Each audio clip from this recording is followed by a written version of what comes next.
Alors, la Direction générale de l'armement, qui est une création du général de Gaulle, il y a donc un petit peu une soixantaine d'années maintenant, puisque c'est un anniversaire, c'est à la fois une formidable réalisation française qui réunit en son sein les meilleurs ingénieurs, les meilleurs techniciens, le meilleur savoir-faire français en matière de conception et de réalisation d'armement et d'équipements de défense. C'est une institution qui a une très haute valeur et un très haut sens de l'État. Et je crois que déjà sur ce plan, ça en fait une institution remarquable et enviée dans le monde entier. Je crois que par ailleurs aussi, c'est une administration tout à fait moderne, avec un mode de gestion tout à fait performant. Je pense notamment à la dématérialisation des marchés, je pense aux qualifications en matière de normes ISO. Je voudrais aussi souligner la préoccupation environnementale qui a précédé, à mon sens, depuis bien des années, celle que nous connaissons actuellement. Et je crois qu'à ce titre aussi, ça en fait une entreprise vraiment très performante. La DGA, c'est aussi un très bel outil en matière d'exportation et de soutien à nos entreprises de la BITD pour l'exportation des matériels de défense.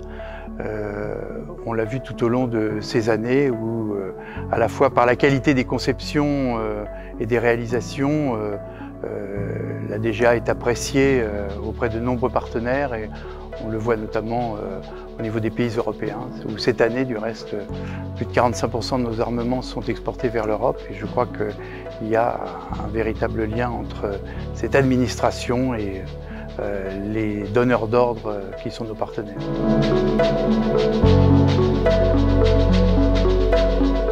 60 ans, c'est évidemment c'est l'âge mûr.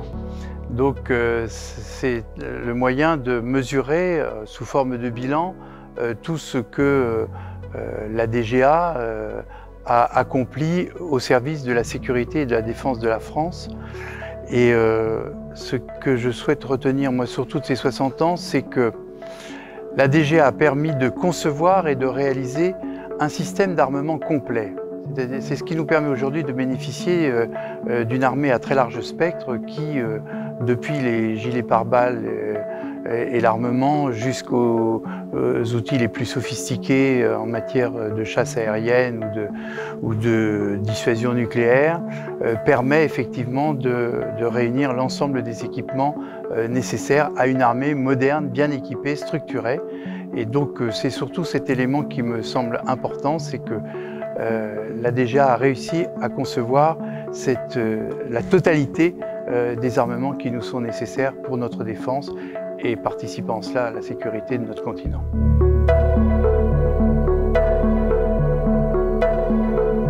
Novembre 1972, c'est le lancement du premier sous-marin nucléaire lanceur d'engins qui, depuis cette date, en permanence, 24 heures sur 24, 365 jours par an, assure la permanence de la dissuasion nucléaire française à travers les différents océans.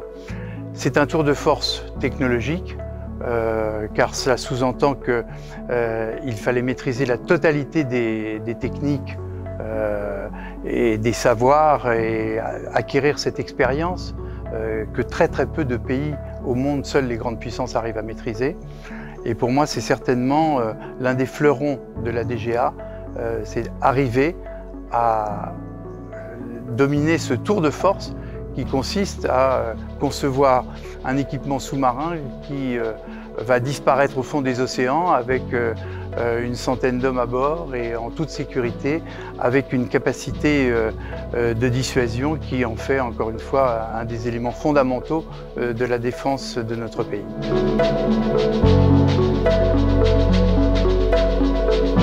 Là aussi, dans les temps les plus récents, ce qui est tout à fait remarquable, c'est la capacité d'adaptation de la DGA aux circonstances compliquées et difficiles, aux crises que nous vivons.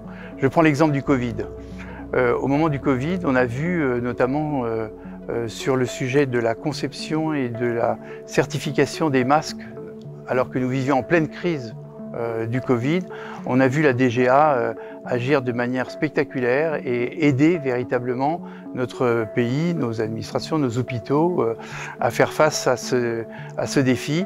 Et j'ai trouvé que c'était tout à fait remarquable, car a priori ce n'était pas fatalement un élément constitutif du savoir-faire de la DGA, mais ça montre la capacité de réaction et de conception, je pense que là il y a eu un soutien véritablement décisif de la part de la DGA.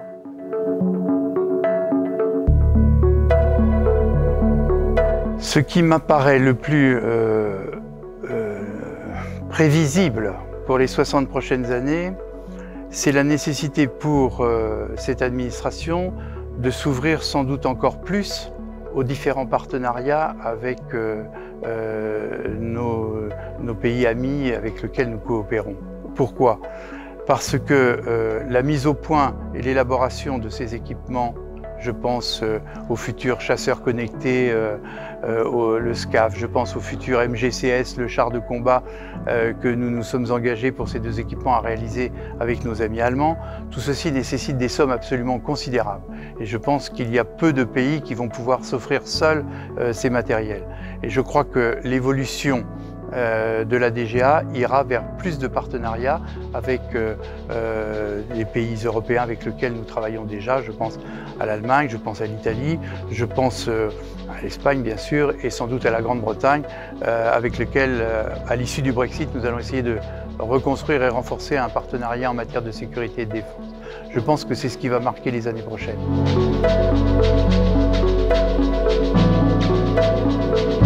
Quand on fête un anniversaire, on ne souhaite que des bonnes choses. Donc j'ai envie de dire bon vent la DGA, que cette belle administration reste le service de pointe au service de la sécurité et de la défense de notre pays, qu'elle reste aussi un soutien et un partenaire aussi efficace auprès de nos industries d'armement, car encore une fois, le soutien à la BITD est absolument essentiel à la fois pour conserver nos capacités d'innovation et nos capacités de souveraineté. Et donc, je reste persuadé qu'avec les éléments, les personnels qui sont parmi les plus performants dans ce domaine, eh bien, la DGA a encore 60 ou 120 ans de très belle vie devant elle.